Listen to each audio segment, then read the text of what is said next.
Alors les fanfans, je suis désolé pour la leçon du cerisier, la vidéo bloque pour une raison ou pour une autre. Ça a bien marché le reste ce matin, donc on va passer à cette leçon parce que j'en peux plus d'attendre.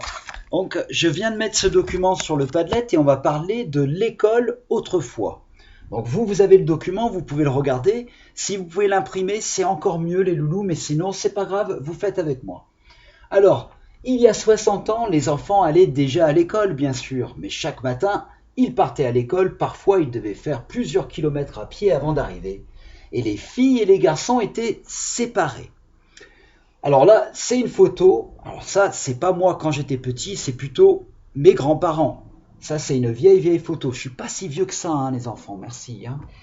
D'abord, on va commencer à observer l'image et à regarder ce qu'on voit. Qu'est-ce que vous remarquez? Combien y a-t-il d'enfants? Alors on va les compter, allez-y. Appuyez sur pause et comptez les enfants. Alors moi, j'en ai compté 35. Nous, dans la classe, on est combien? On est 21. Donc vous voyez, ils sont déjà beaucoup plus nombreux dans la classe que nous, on l'est maintenant. Et encore, Macron, à un moment, il avait dit CP, ça allait jamais dépasser 15. Je ne sais pas ce qu'il a raconté, mais bon. Mais 21, c'est très bien, moi je suis content. Vous voyez, ils avaient des classes déjà plus chargées avec plus d'élèves. Est-ce que, quand vous regardez bien ces élèves, ce sont que des garçons, que des filles, ou des filles et des garçons comme dans notre classe? Nous, on a des filles et des garçons, on est mélangés. Regardez, qu'est-ce que vous en pensez? Eh oui, c'est que des garçons, donc on va cocher ici que des garçons. Parce que, en fait, avant, les enfants, et d'ailleurs, je me rappelle, mon école primaire, le cours Émile Zola à Villeurbanne, c'était écrit en grand, en haut, école de garçons. Et il y avait un peu plus loin, dans un quartier juste à côté, école des filles. Avant, les garçons et les filles, on ne les mettait pas dans la même école, les loulous. Je ne suis pas trop sûr pourquoi, sûrement parce qu'ils ne voulaient pas que les filles soient distraites par les garçons et vice-versa. Ouais, mais je t'aime, t'es jolie, et puis je pense plus à mes leçons. C'est peut-être pour ça. Alors quand on regarde cette image, quelles sont les choses qui sont pareilles que dans notre classe? Moi déjà je vois qu'ils ont des bureaux, on a des bureaux, ils ont des cahiers, nous on a des cahiers, il y a des armoires, une carte, alors nous on ne travaille pas la géographie donc on n'a pas de carte dans la classe. Alors ça c'est les choses qui sont similaires, qu'est-ce qui est différent?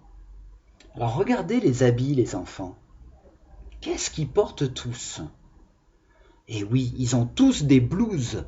Avant, quand on allait à l'école, on avait des blouses. Et moi, je m'en rappelle même de ma génération, et j'ai envie de penser que je ne suis pas très vieux, les écoles privées, pas les écoles publiques, mais les écoles privées, mes amis qui allaient à Montgolfier, une école privée, ils étaient obligés de porter une blouse, eux, comme ces petits enfants-là. Pourquoi ils mettaient des blouses? Parce qu'à l'époque, pas tout le monde ne pouvait juste aller acheter une nouvelle chemise. Et on écrivait avec de la vraie encre. Et donc s'ils se tachaient toute la chemise, fallait la jeter, elle était fichue. Et les parents, ils pouvaient pas. Donc les enfants, ils mettaient une blouse. Comme ça, s'ils se tachaient, c'était pas grave, la blouse, elle est tachée. Et la chemise, non. Comme la blouse que je porte quand on fait de l'art plastique pour la peinture, par exemple. Alors si on continue, on regarde la prochaine image, on voit qu'en arrivant en classe, après que la cloche ait sonné, la maîtresse, elle vérifiait si les ongles et les oreilles étaient bien propres. Si les mains étaient sales, les élèves risquaient une punition. Pof, on leur tapait sur la main avec la règle. Bam, bien fait pour vous. Pour ne pas se salir, tous les élèves portaient une blouse, on l'a mentionné avant, et ça permettait aussi de ne pas voir les vêtements et de ne pas faire la différence entre les riches et les pauvres. Ça, je ne l'ai pas dit avant, j'ai parlé des tâches, mais c'était super important que quand tout le monde mettait une blouse, on ne savait pas en fait s'ils avaient la super belle chemise ou peut-être la chemise tricotée par la grand-mère. Donc c'était pour ça aussi. Maintenant, on regarde les différents éléments du costume de l'écolier d'autrefois. Alors, on va écrire les numéros qui correspondent. Ici, on a la blouse grise ou noire. En numéro 2, les sabots. En numéro 3, les galoches. En numéro 4, le béret. 5, le cartable. Et 6, la musette. Donc la blouse, on a déjà mentionné ce que c'est. C'est ce qui couvre les habits. Les sabots, je crois qu'on en avait parlé dans une histoire, il me semble, où on l'avait mentionné, c'est des chaussures en bois, les sabots. Les galoches, qu'est-ce que c'est? Les galoches, c'est quoi?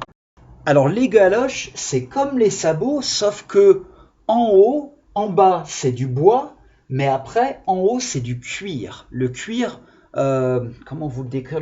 Ça vient de la peau d'un animal, le cuir. Le béret, c'est un style de chapeau assez plat qu'on peut mettre un peu de côté, hein. Et le cartable, le cartable, vous savez ce que c'est, hein, on a des cartables. Et puis la musette. Alors ça, je sais que vous savez pas ce que c'est. La musette, c'est un petit instrument de musique. Mais ça peut aussi être un petit sac en toile et pas en cuir dur.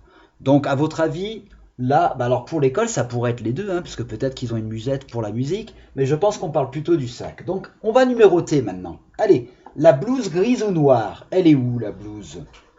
C'est ici. Donc ça, c'est numéro 1. Les sabots, alors ils sont en bois, c'est ceux de la petite fille, c'est numéro 2. Les galoches, on a dit que c'était quoi les galoches? C'est comme des sabots mais avec du cuir, donc c'est le garçon qui les porte les galoches. 3. Le béret, c'est ce qu'il porte sur la tête lui, donc ça c'est le béret, le numéro 4. Le cartable, eh ben elle a un cartable, ici, ça c'est le 5. Et la musette, donc, c'est le sac que porte le garçon qui est plutôt plus souple que le cartable. Et donc, c'est ici le 6. La semaine prochaine, on va voir des photos de l'école autrefois. En attendant, vous pouvez demander à vos parents si eux, ils ont des photos de eux à l'école quand ils étaient petits. Moi, je vais essayer de voir si j'ai pas une photo de classe quand j'étais tout petit, au CP comme vous en France. Je vais regarder. Et puis ce qui serait super, c'est si vous avez la capacité de demander à vos grands-parents s'ils ont des vieilles photos d'eux à l'école, ça serait top.